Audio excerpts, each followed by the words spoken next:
You know, guys, we are almost ready with this brand new modern farmhouse kitchen in the Granite Ridge studio. This is unbelievably beautiful. Nice. Yeah. Reach back there. Sure, you want this one here? Is that where? Which one? I told him to work on the double stack. The double stack cabinet door. Double stack. Lonnie's got the top leaves here. The top one that's double. There you go. Whoa, whoa, whoa!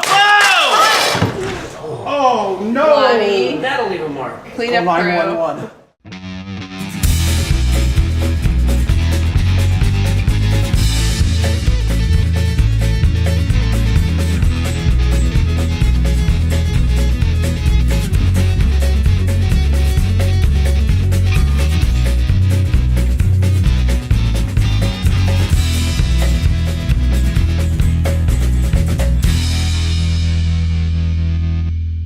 Hello and welcome to Between the Studs. My name is Lonnie Norris, and this is part of the Granite Ridge Builders team, including the big guy in the background. That's Tony Ranke, our president. And we've been building custom homes in this area for about 16 years, and that includes northern Indiana, parts of northwest Ohio, and also southern Michigan. And we enjoy talking about the processes, the design features, and all the many things that make up today's custom home. Today we're standing in our showroom in a modern farmhouse kitchen, and I think for good reason. What are we doing today? You know what? We had such a fantastic response last week about the cabinets when we were out at Grabill that we've been getting so many emails, so many texts. And what are you hearing that people said about the last week episode? Yeah, they said, they saw a lot of these beautiful kitchens, but they really want to know what it takes to build the cabinets, what sets our quality apart from maybe somebody else. So, you know what I think we should do? We should get them into the factory. I like that. Not only that, why don't you take a base cabinet and dissect it for us, show us all the parts and pieces and what it takes to actually get a door put together.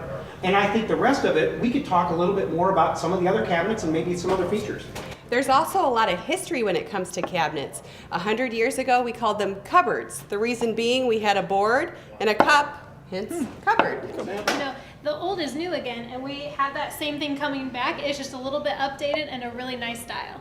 So we're going to talk a little bit about the cabinets. It's what's old, what's new, it's all coming back. But also you guys have to talk about kitchens. Does anybody remember what used to be a kitchen? Oh, I love this.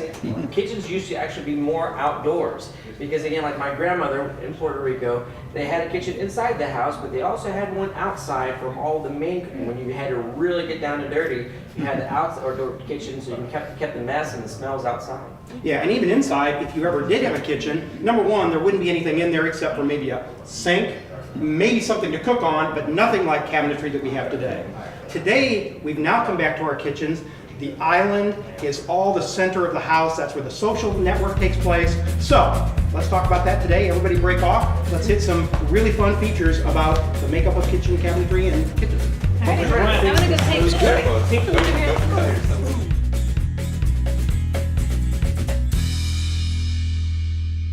You know, when it comes to new homes today and evolution, you have to have a conversation about today's kitchen cabinets. So many things have evolved and changed, right, Luke? Yeah, absolutely. And back 100 years ago, the cabinets were actually furniture pieces. You could move them freely throughout the house. It's scary because I can almost remember those cabinets. Yep. Then they kind of went to a new phase when they were just building these box cabinets as quick as they could. Some didn't even have back panels or No side sides, panels. no panels. They were very, very fragile. You got to get them in place and get them nailed quickly. Absolutely, and that's not what we do here at Granite Ridge. Now we kind of have gone back to those furniture pieces where each one of these are basically a furniture piece in itself. It's brought together, then all secured to the wall together, making a very solid piece of cabinetry. I noticed that at Grabill Cabinets, last week, that they actually were taking great pain and even selecting the type of wood. Yeah, absolutely. And it's not just the selection of type of wood, but they also make sure the moisture content, that's another big thing. But they actually look at each individual piece of wood, they check the grain, they check the color, and they actually match them up in order to create cabinets that all are going to take stain the same way or paint the same way. Yeah, I didn't realize it, Luke, but if you look at a cabinet really, really closely, you can see it's actually made up oftentimes of strips of wood. Yeah, strips of wood. You can see it here, and they actually take these pieces of wood here, they glue them together, press them together, and then they go through and they route it all into this door frame. Maybe it's a raised panel, they'll route it into that raised panel. This does a couple things for them.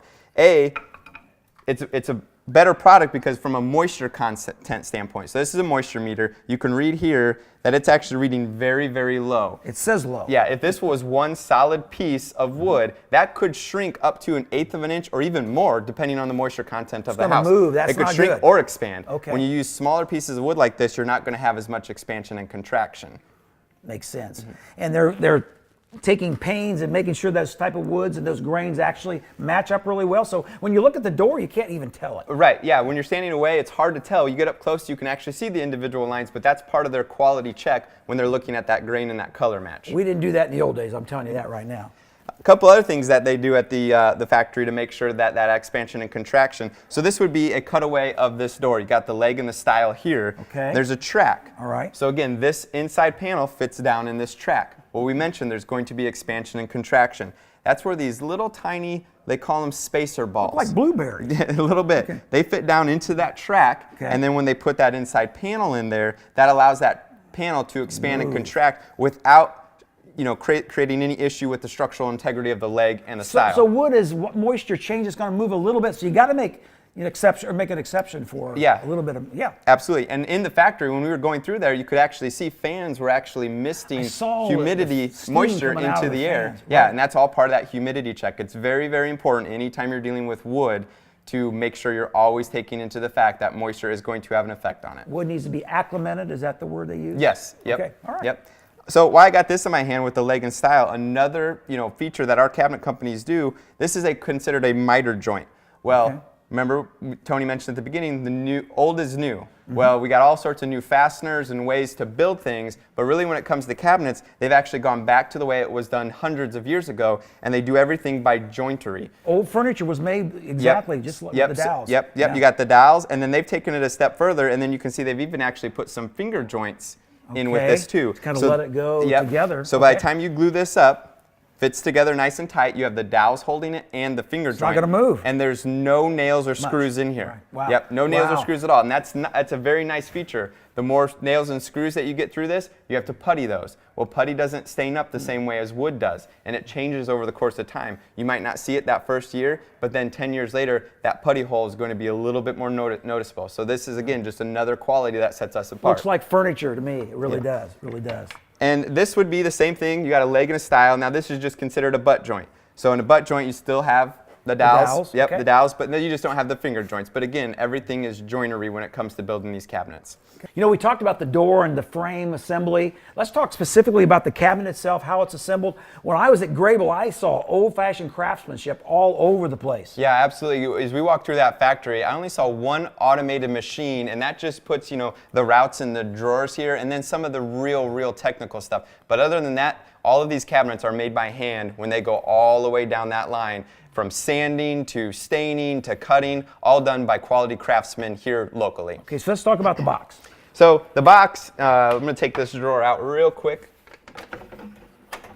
That was easy. So yeah, these undermount glides make it very easy to take out the drawers for cleaning or reaching the area that fell through there.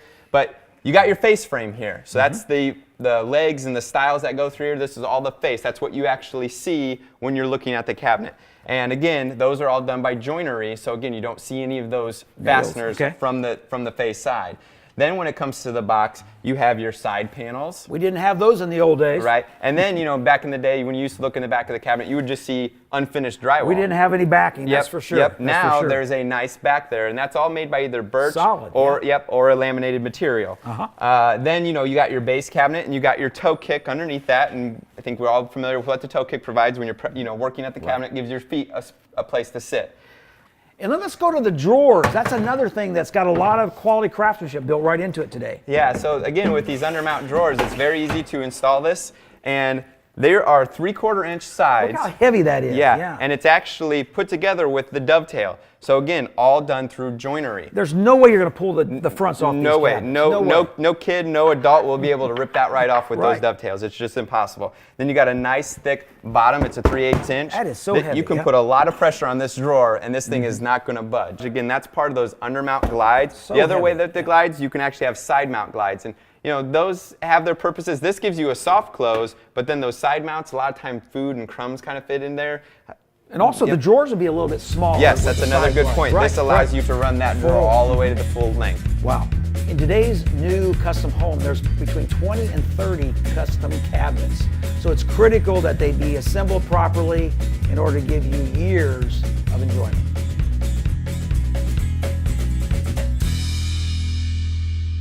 Well, Lonnie and Luke talked about the cabinet itself. We're going to talk about the doors. So we're going to get into wood species and grains. We're going to touch on a few of the popular ones: hickory, alder, maple, oak, and poplar. We're here in a hickory kitchen, and hickory is a very popular choice with people who build with Granite Ridge Builders. One reason being it's a very hard, stiff wood, so it holds up very well. And as we're talking about these things, again, we're going to talk about words like grain and texture. And grain, give you a little bit of an idea of the difference there. When we look at grain, you can either have a fine grain or a coarse grain, which is a little more wide. So you can see here, this is a little bit more of a fine grain, this is a little bit wider grain. And that can also be determined by the way that the wood is cut. The second thing we talked about too is that texture, and that texture again is kind of, well, we've got a sample over here. If we could look at some of these, you'll see again they've got that curve to them. And with that, when it's a little bit open, more open there, that's more of a coarse texture, or a fine texture is when it's going to be more of the fine lines inside the wood. And these things are huge differences in how the wood is going to look inside your kitchen. And with hickory, it's typically stained for that reason. If you paint it, you're going to see a lot of the grains, and usually people want a smooth appearance when it's painted. Now, the wood is going to look a lot different too, depending on the stain color that you choose. So your grains are going to look a lot different. You can see right here, and we're doing a lot of the darker color too, and some of the grains almost disappear. Mm-hmm. And see, again, you can see, notice the texture here, again, has got the wave in there, and then the other parts are a little bit more coarse or a little bit more fine. Now, if you still want a stained cabinet or door, but you don't want all the grain, another great alternative is alder. Mm-hmm. We sell a lot of alder because people really like the look of cherry, but cherry over time will darken, and that's kind of a drawback for most people. So alder is a great choice. You can see it's very consistent because of the grain. Mm-hmm. You get that very fine grain, very fine texture here, which makes it a very smooth look. Maple is a very popular choice, partially because we're seeing so many painted cabinets, and maple's probably your best choice when you do want to paint. Yeah, it again has a very fine texture, very fine grain, so it gives it a very smooth appearance, and although it looks really wonderful painted, I still love it stained as well. So many of our woods that we're using right now do have that fine grain and texture, but if you're looking for something that's a little bit more coarse grain, coarse texture, oak is definitely one of the options for you. Gives a lot of that rustic look to it, very lively, lots of color to it. So if you're looking for something like that, that's the one coarse option that we have that's very popular. Poplar is also a beautiful wood. We see that a lot of times in your interior doors and your trim if you're looking for the stained look. It does tend to have a little bit of a greenish, depending on the stain color that you choose, but it is a very beautiful wood to add to your home. No matter what you choose, we do have many different selections, many different styles. We want you to come in and talk with our experts here who can help make the right choice for you.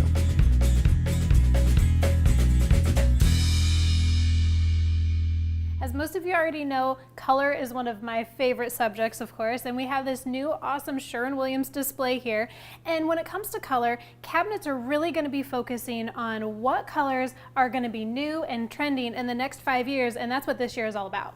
Yeah, we're not just seeing the old stained cabinets or the light blonde cabinets. We're integrating a ton of fresh, bright new colors into our kitchen cabinetry. This year, Grabill Cabinets especially is really going to hone in on what is going to be popular. And what I love is that we can take any Sherwin-Williams color, and as you can see there are quite a few, and turn it into your kitchen island, your vanity, any color that you can think of, they can do.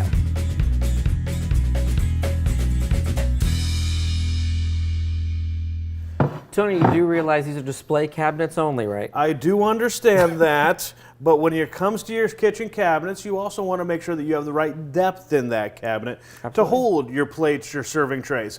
And one thing about working with a great builder like Granite Ridge Builders is we already partnered up with the custom cabinet people who ensure that those plates and everything are going to fit in there with either an 11 or a 12-inch depth on the inside of those cabinets. Now we've got lots of dimensions that we talk about in the kitchen. A lot of people don't realize it. Again, a big advantage for shopping with Granite Ridge Builders is we've got experts here on site to make sure you've got all the right measurements. There's a lot of things that take place in this, like the distance from the floor to the top of the countertop. You want to make sure that's about 36 inches in height.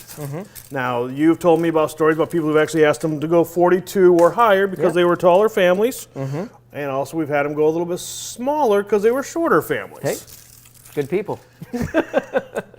You know, another big distance that people need to keep in mind is the distance from the countertop to the actual upper cabinets themselves. So what is that function though? That one's always the most interesting to me. Why is that important? Well, you want to have workspace. You want to be able to do things, and you want to be able to fit things behind and just have room to spread out. So you really want about 18 inches from countertop to upper cabinet.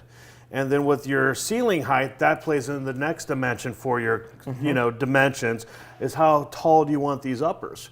If you have a 9, a 10-foot ceiling, you're going to want to actually have bigger uppers, kind of like what we have on display here with a cabinet on top. Because we've got a 36 inches, our normal or standard height. How many different heights do you see going up there? There's all kinds of different things that you can do up there. A lot of it depends on whether or not they want the cabinet to go all the way up to the ceiling or not. Some people like some space above the cabinet to do some different decorating and just you know, give a little bit more feeling to it. If you're not doing that on a standard 8-foot ceiling, you're looking at about a 42 inch will really take care of that and take that cabinet all the way to the top. Now that's not the only measurement that we're concerned with in the kitchen though. We've got our work triangle in here. What exactly is a good distance for us between our cabinets and our island? A big question that's asked is how much space do we need in there? From your perimeter cabinets to your island, you're going to want at least 36 inches. That way you have plenty of room to walk around and you're not feeling tight or cramped at all. How about appliances? That's another big question we get is, you know, how much space do we have for those? When you're looking at custom cabinets like what we're having, you always have your standard openings that can happen for your refrigerator, like that's a standard 39-inch wide opening. However, as long as you let your cabinet maker know what size of refrigerator or dishwasher or range you're getting, they can actually custom make those cabinets to fit that opening for you. Again, this is the place to come if you want advice, if you want insight as to what kind of measurements are important. Granite Ridge is the place to come.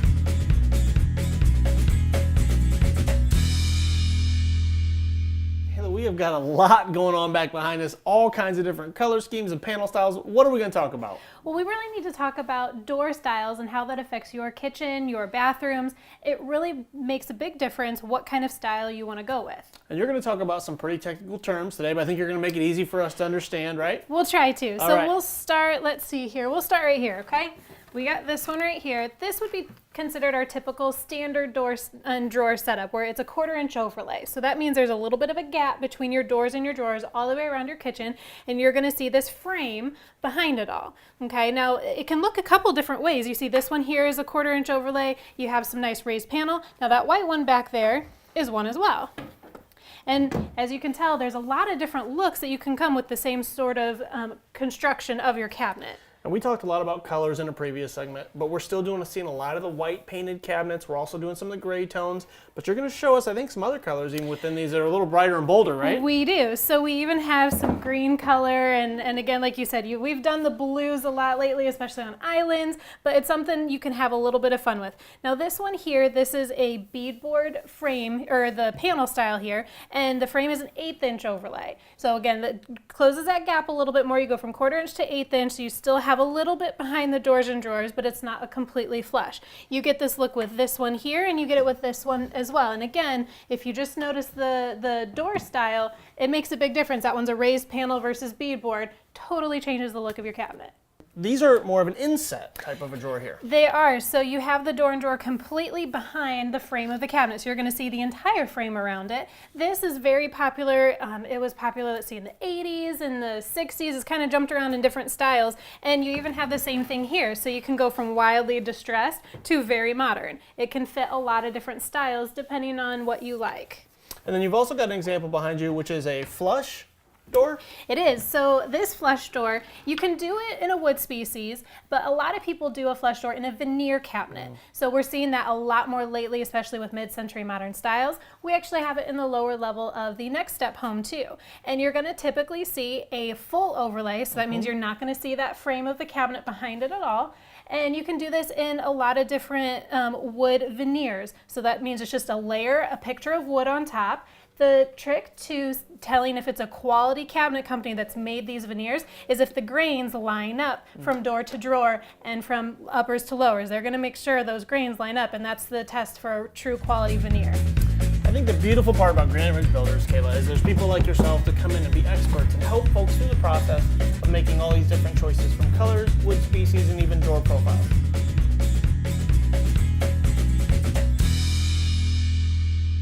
Today's show is all about kitchens, cabinets, and really the history and how we've gotten to where we are today. So we call them cupboards a lot of times, and the reason is back in the late 1800s, early 1900s, it was basically a cup that sat on a board. So here we have some modern day shelving, which is really popular. You can see the cup sat on the board.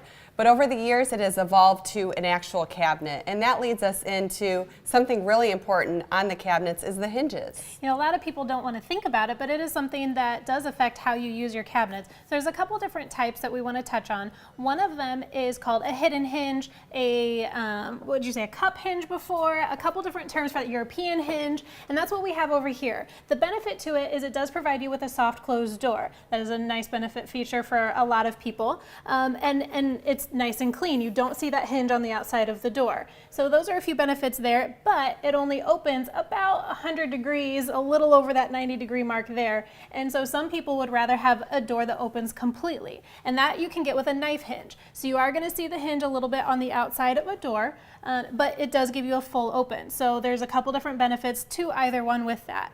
Another one would be a piano hinge. So I mentioned that before, and that's something in a corner cabinet where you can have a fully open door and it can swing a couple different ways to get it to open all the way and tuck back to where it's not in the way anymore. Now your door style also could dictate what type of hinge you do have. Definitely, and the style of cabinets that you have. Another one that you'll see in an example later is an inset door. So an inset sort of cabinet design, you're going to have a completely exposed hinge.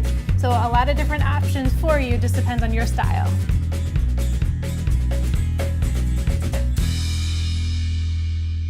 We're here at the Granite Ridge Builders showroom, and we're so excited to introduce you to one of our newest kitchens. This has been a high demand kitchen, and not only is it beautiful, but it's functional. We're going to talk about corners because most kitchens have at least one corner that you need to do something with. You know, corners are one of those areas that it's a large space and you want to make the most of it, but you're not necessarily sure how to do that, and we're going to show you all the options that are available. Do you want to start over there? I sure do. Now, we have about 7 different options. So right here is what we call a blind corner. This is very common. It just has a door and everything is pushed way back, so it's hard to get to. So for some people, this isn't really a great option. Now, one thing that you can do, if you have your blind corner to an open area like a breakfast bar, you could put a door on the other side to make function of that. Now what you can do with this blind corner, another option, which we saw it at Grabill, is you could have a metal basket. So it's actually a basket that kind of stacks itself. As you keep pulling, it just keeps coming, and that's a good way to get at your food or your dishes. So it's a good retro idea if you have a blind corner that you do want to make use of. Now right behind me, the one I like here is a Lazy Susan. A lot of people have these, are familiar with them. There's a couple different options that you have with a Lazy Susan setup, especially when it comes to the door style. So again, everyone knows the Lazy Susan. You can turn around in there. This one here has a door on a piano hinge. So that means I'm going to pull it all the way out and it can fold back, and it really makes good use of that space. The other options are you could actually make the front kind of like what this upper is, where it's angled and you just have a door that opens up. It's a nice look, and that's a good option as well. The last one that you could do is with that Lazy Susan, the door can spin with it. So it folds in and then spins all the way around with it, which does help with pinching fingers sometimes too. Now, one of our favorite new corners is what we saw at Grabill, where actually you have drawers, individual drawers that pull out. So what a great use of space. And the last one for the base corners would be an easy reach. So again, a piano hinge sort of a door, and then it's open to just all shelves. I like that one. It's easy for me to reach in there, obviously called the easy reach, and have large platters or different items that makes use of a nice space, and you have everything inside of it that you can use. And you may find in your kitchen, maybe you do have 2 corners. You don't have to do the same corner at each spot. So just think about what fits your needs. Now a couple other ones. We do have a rounded corner, which again we saw at Grabill from last episode. That's a really great option for just softened corners. And don't forget about your uppers. There's a few things to consider there. We have the blind corner for uppers, we have the angle, and even with an angle you can put a Lazy Susan in something like this to really make good use to reach back there. If you'd like more information, come out to our showroom because we have almost everything we just talked about right here in this one kitchen.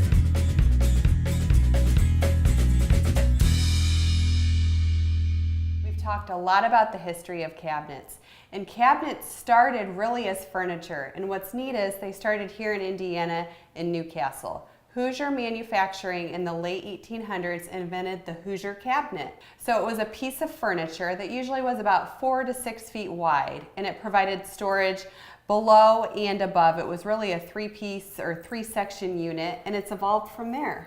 You know, a lot of the design trends right now, we are using and going back to this furniture look and style. So you're going to see that a lot of times in islands and especially in vanities, where we try to make it a little bit more of a customized specialty piece, and where you're really going to see the effect of that is the legs of the cabinet. So sometimes you can even get that in front of a sink base where you'll have legs or posts, something to really set it apart. It makes it feel a little bit more like a furniture piece, kind of like what you see here. This is a regular vanity cabinet, but we really dressed it up, had a linen on it, and put some legs below to make it feel like a custom furniture piece.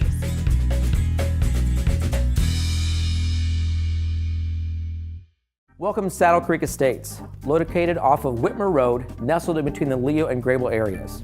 Here we have 9 homes available for you to see in various stages of construction, including move-in ready. All that Granite Ridge has to offer is available to see in just this one community, from our ranches to our 1.5 to 2 stories. We have various styles of lots available for you to see as well, from our pond lots, wooded lots, and our new villa section. The special USDA zero-down financing is available in this area as well, and lots are moving very quickly. So please make sure you stop out in Saddle Creek Estates today, see me, pick out your favorite lot, and let's put one on hold for you.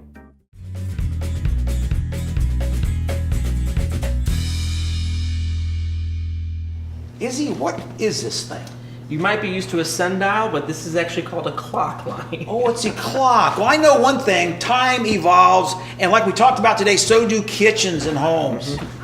You know, from very basic places, utilitarian places, to very beautiful places, show places in the home.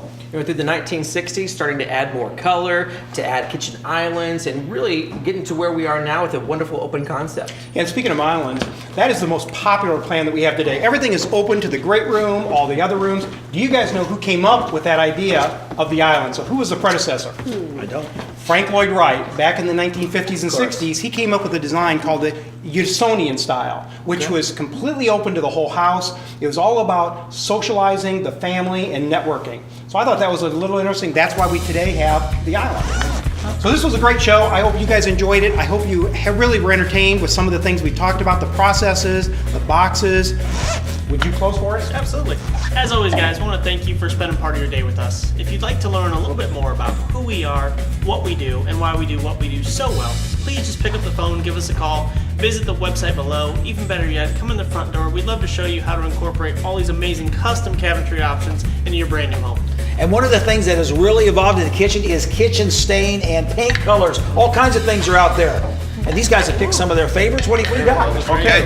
Personally, I think color's a little overrated. He's colorblind. You know, I don't know about these new colors. I don't know, man. You know, I don't remember these in the 1960s. I like gray, but can you do something like that? We could do some black and green. We could make something work. A little stain, a little color.